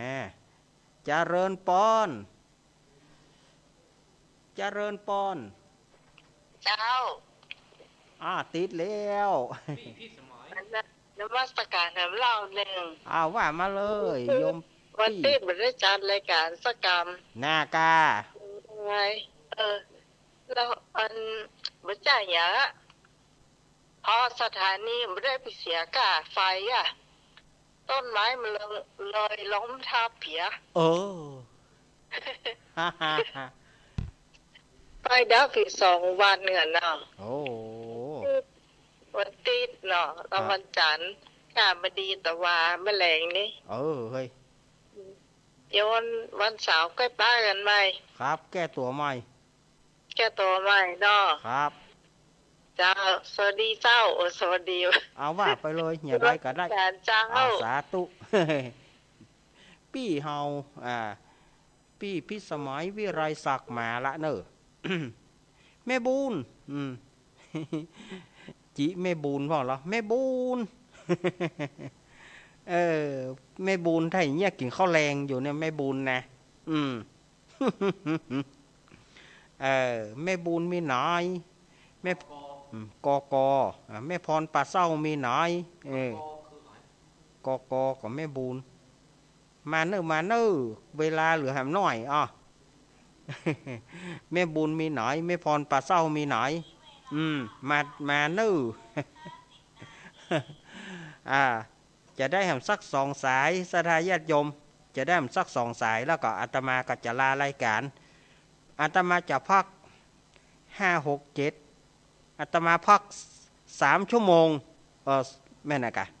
อาตมาพักอยู่ประมาณ3 ชั่วโมง2 ทุ่มกับปะก็อาตมารายการธรรมะภาคพิเศษเนอะเจริญปอน รับ2เจ้า จากตั้งได้ เจ้า อ๋อมาละ ลูกสาวคนนี้ไม่ได้ลืมป้อเด้อ ยังก็จะหาป้อเสมอถึงแม้จะมีป้อใหม่ไม่ใหม่แล้วก็ตามยังก็เจอหาป้ออยู่ไหนติดต่อลูกตัวเด้อ มาแล้วเนอะ เจ้าหาแล้วนะ หาแล้วเนาะ เจ้ากลับไว้แต่เจ้า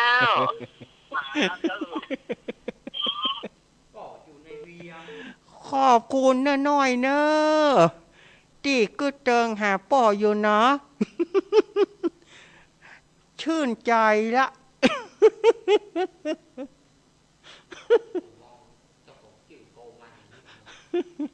ขอบคุณนักๆน้อยเนอะอีปอดสบายใจแล้วเนาะ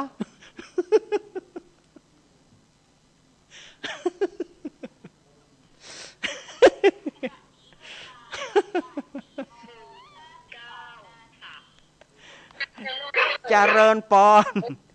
ไปชาเจ้า อ้าวจากตั้งได้ แม่น้อยตาโทกเจ้า แม่น้อยตาโถกเนาะ เจ้าตีป้ากันนะกะว่าถูกต้องอ่ะ แม่น้อยตาโถก วันอย่างก็ ฮะ ตาดว่าอย่างก็ลูกนี้ล่ะ เดี๋ยวก่อน หรือแม่แหละ บ่ลืมสุมาเตอะอีแม่ไปฟังวิทยุเหีย 48 อ้าวแหมสายเดียวเจริญปอน ไม่ได้ท่านมาออกรายการนะกำกับ ออกกะขนาดนี้ก็ออกอยู่รู้ แม่ไหลเรื่องเจ้า สถานีสงสัยสถานีมีปัญหาเดี๋ยวเมื่อคืนบึ้นนะแม่เนอะ เมื่อคืนนี้กะ ครับยินดีแม่เล็กก่อนเนอะเวลาอาตมาหมดละสุมาเนอะเวลามันมีละอาตมาก็คงจะต้องพักรายการก่อน เพราะว่าเวลาไหลโก้นมาละเมื่อเวลาไหลโก้นมาก็ อาตมาภาพก็จะต้องนำรายการอำลาศรัทธาญาติโยมก่อนเดี๋ยวเมื่อคืนบื้นเนอะเป็นรายการธรรมะรายการสารธรรมก่อนนอนเมื่อคืนนี้นะเรียกว่ารายการสารธรรมก่อนนอนเป็นรายการภาคพิเศษเนอะคืนบื้นก็2 ทุ่มถึง4 ทุ่มอาตมาก็มาแตนครูบาอาจารย์ที่เปิ่นมาออกแล้วก็ ติดอังคารหน้าก็เป็นรายการเปิ่นต่อนั่นนะอังคารหน้าก็เป็นรายการของครูบาอาจารย์เปิ่นต่อตังพะเยาเนาะแต่ว่าวันนี้อาตมาภาพก็มาจัดเป็นพิเศษ เรียกว่ารายการสารธรรมก่อนนอนคืนนี้ก็ก้อยมาปากันเนอวันนี้อาตมาภาพอาจจะอู้ผิดอู้พลาดด้วยประการฉันใดการเล่นการหนัวมันเล่นไปเกินกะอย่างใดกะก็อาตมาภาพก็ขอน้อมรับเนาะญาติโยมอาจจะตำหนิติเตียนมาก็ขอให้ผ่านตั้งอาตมาเพเนอผ่านอาตมาว่าอันใดบดีก็ขอให้ผ่านอาตมาเพแจ้งผ่านที่อาตมามันตรงดีแล้วอาตมาก็จะได้แก้ไขเนาะอันใดที่มันบดีบางามวันนี้อาตมาภาพขอนำเอารายการอำลาศรัทธาญาติโยมก่อนอังการหน้า3 โมงถึง5 โมงก้อยมาปะกันใหม่วันนี้โจกดีมีชัยคืนบื้นศรัทธาญาติโยมที่จะท่าเอาน้ำมนต์ก็ท่าเอาได้เลยเนอะคืนนี้เนาะอาตมาจะจัดรายการภาคพิเศษเอาละหมดเวลาของอาตมาเพียงเท่านี้ขอนำรายการอำลาศรัทธาญาติโยมเพียงเท่านี้สุขได้ล้ำทำได้เลิศปอนได้ประเสริฐจงบังเกิดแก่ศรัทธาญาติโยมทั้งหลายจุผู้จุคนนั้นจุงจักมีอภิวาทานาสีริสานิจังอุทาปจายโนจัตตารโรธรรมวัฏันติอายุโนสุขังพระลัง